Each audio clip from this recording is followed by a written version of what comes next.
નમસ્કાર મિત્રો, વેલકમ છે અમારી ચેનલ ગુજરાતી ગ્રામર ધમાકા પર। મિત્રો, હું તમારા માટે એક નવો ટોપિક લઈને આવી રહ્યો છું। તે ટોપિક છે ધોરણ 6નું ગુજરાતી। તેમાં મિત્રો જો વાત કરીએ તો કવિ પરિચય, લેખક પરિચય,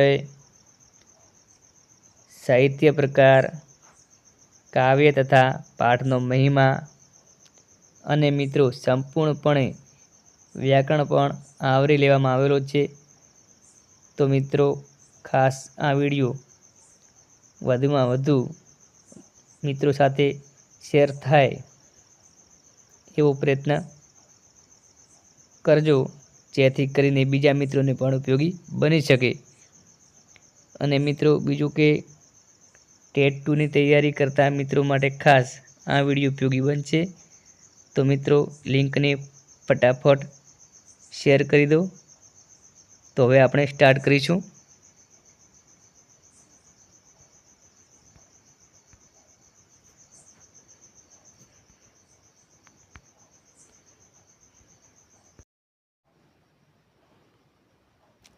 તો જોઈએ મિત્રો હવે આપણે ધોરણ 6નું ગુજરાતી પાઠ નંબર 3 ચોમાસામાં સૃષ્ટિ સૌંદર્ય।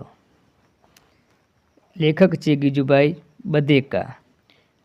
સાહિત્ય પ્રકાર છે પ્રકૃતિ નિબંધ। મિત્રો એના આધારે ઘણીવાર પ્રશ્નો બનતા હોય છે। અત્યારે તો જો વાત કરીએ તો સ્પર્ધાત્મક પરીક્ષાઓ ચાલી રહી છે, એટલે આવા પ્રશ્નો પૂછાવાની શક્યતા વધારે પ્રમાણમાં રહેલી છે। તો ક્રમ કયો છે? તો ત્રીજો ક્રમ છે। નામ ચોમાસામાં સૃષ્ટિ સૌંદર્ય, લેખક ગીજુભાઈ બધેકા અને સાહિત્ય પ્રકાર પ્રકૃતિ નિબંધ। હવે જોઈએ મિત્રો એની બેઝિક માહિતી।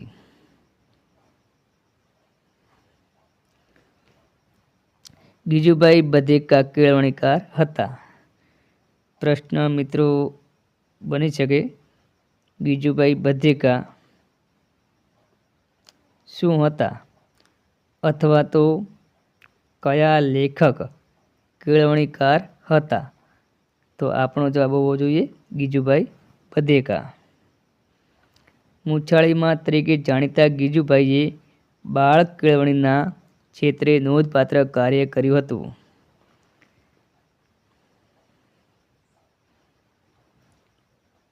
તો મિત્રો અહીંયાથી પણ પ્રશ્ન બની શકે, મૂછાળીમાં તરીકે જાણીતા કયા લેખકે બાળ કેળવણીના ક્ષેત્રે નોંધપાત્ર કાર્ય કર્યું હતું? તો ગીજુભાઈ બધેકા। અથવા તો એવો પણ પ્રશ્ન બની શકે મિત્રો, ગીજુભાઈ બધેકા કયા કયા નામે જાણીતા છે? તો ગીજુભાઈ બધેકા મૂછાળીમાં અને બાળકોના બેલી તરીકે જાણીતા છે। ગીજુભાઈ બધેકા મૂછાળીમાં અને બાળકોના બેલી તરીકે જાણીતા છે। હવે જોઈએ મિત્રો આગળ, દીવા સ્વપ્ન, કિશોર સાહિત્ય 1 થી 6, વાર્તાનું શાસ્ત્ર અને દીવા સ્વપ્ન વગેરે તેમના જાણીતા પુસ્તકો છે। મિત્રો એના આધારે પણ પ્રશ્ન બનવાની શક્યતાઓ રહેલી છે। ગીજુભાઈ બધેકાના જાણીતા પુસ્તકો જણાવો, અથવા તો આવો પ્રશ્ન બને, ગીજુભાઈ બધેકાનું આમાંથી કયું પુસ્તક નથી? તો આ જે નામ આપેલા છે આપણે ખાસ યાદ રાખવાના છે। દીવા સ્વપ્ન, કિશોર સાહિત્ય 1 થી 6, વાર્તાનું શાસ્ત્ર અને દીવા સ્વપ્ન, આ જો પુસ્તકો હોય જાણીતા તો કોના હોઈ શકે? ગીજુભાઈ બધેકાના। તેમને રણજીતરામ સુવર્ણચંદ્રક પ્રાપ્ત થયો હતો।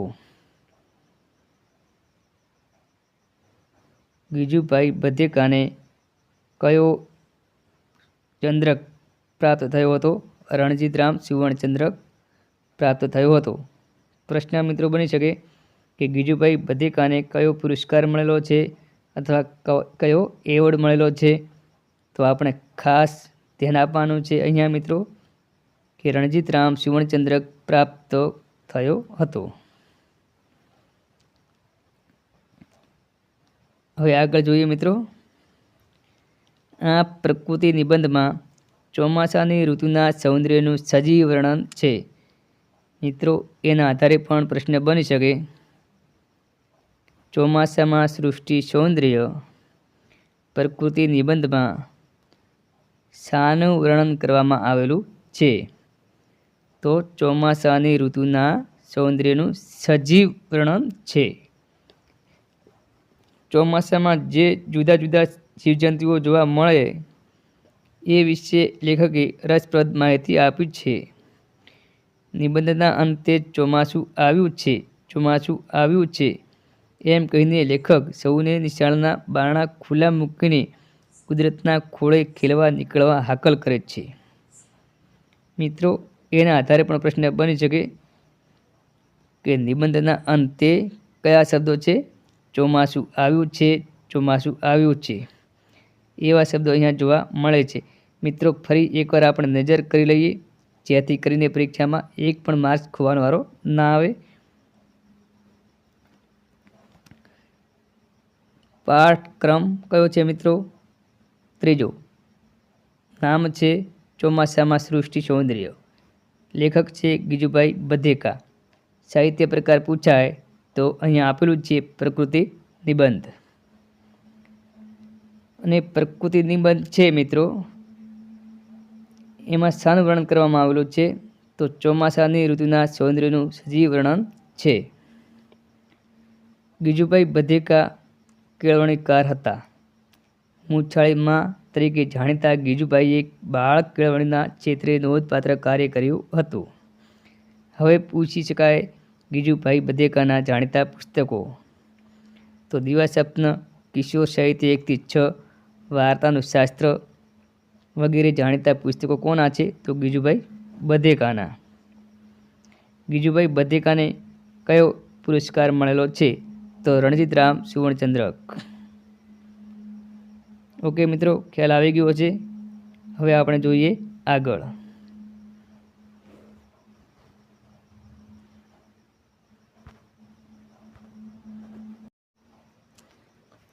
શબ્દાર્થ. તો મિત્રો પ્રથમ શબ્દાર્થ છે નવજીવન. નવું જીવન. મિત્રો સમાસ પણ આવી શકે. નવજીવન.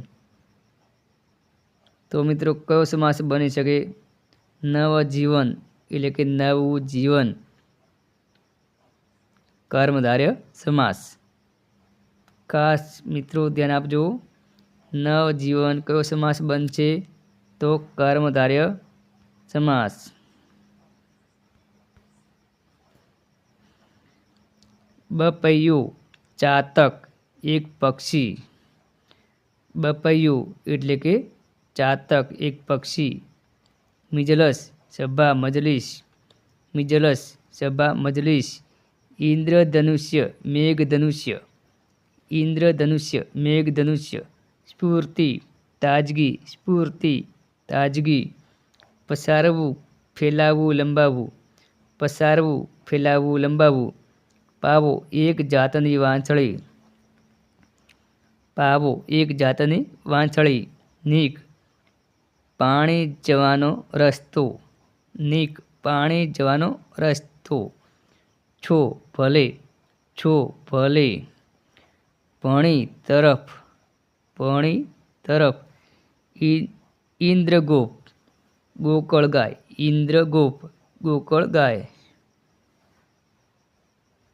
મિત્રો એકવાર ફરીથી નજર કરી લઈએ, એટલે આપણે બીજી વખત જોવા ન પડે.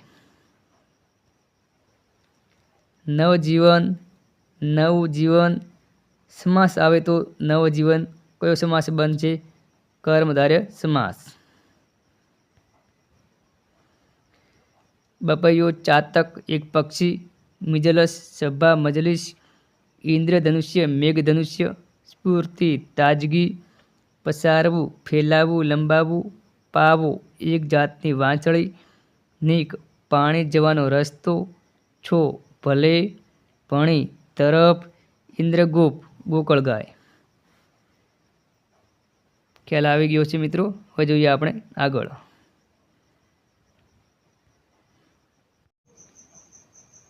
તો મિત્રો, આ અમારી ચેનલ છે ગુજરાતી ધમાકા. આ અમારી ચેનલનો સિમ્બોલ છે. તો મિત્રો, લાઈક કરી દેજો, બીજા મિત્રોને શેર પણ કરજો અને ચેનલ સબસ્ક્રાઈબ જો ના કરી હોય તો કરી લેજો, જેથી કરીને તમને અમારા વિડીયો ટાઈમસર મળી રહે.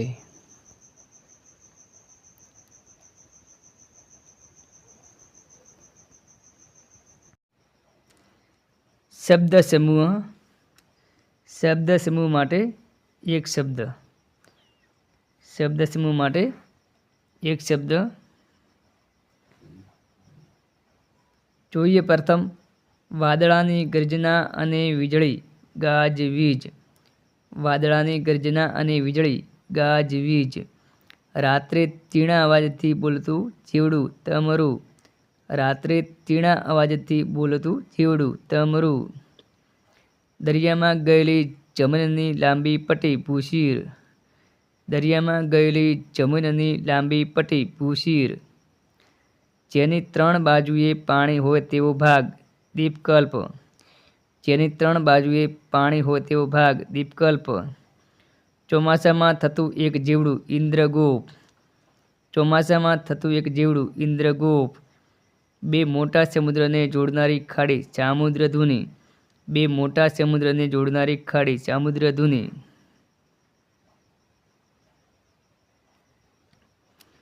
તો મિત્રો, ફરીથી એકવાર નજર કરી લઈએ. વાદળાની ગર્જના અને વીજળી, ગાજવીજ. રાત્રે તીણા અવાજથી બોલતું જીવડું, તમરું. દરિયામાં ગયેલી જમીનની લાંબી પટ્ટી, ભૂશીર. જેની 3 બાજુએ પાણી હોય તેવો ભાગ, દીપકલ્પ. ચોમાસામાં થતું એક જીવડું, ઇન્દ્રગોપ. 2 મોટા સમુદ્રને જોડનારી ખાડી, સામુદ્રધુની. મિત્રો, જો તમને અમારો આ ટોપિક યોગ્ય લાગ્યો હોય તો લાઈક કરજો. ચેનલ સબસ્ક્રાઈબ જો ના કરી હોય તો કરી લેજો. બીજા મિત્રોને પણ શેર કરજો, જેથી કરીને બીજા મિત્રોને આ ટોપિક એટલે કે આ વિડીયો ખૂબ જ ઉપયોગી બની શકે. અને હવે ફરીથી આપણે મળીશું નવા વિડીયો સાથે અને નવા ટોપિક સાથે. જય હિન્દ, જય ભારત.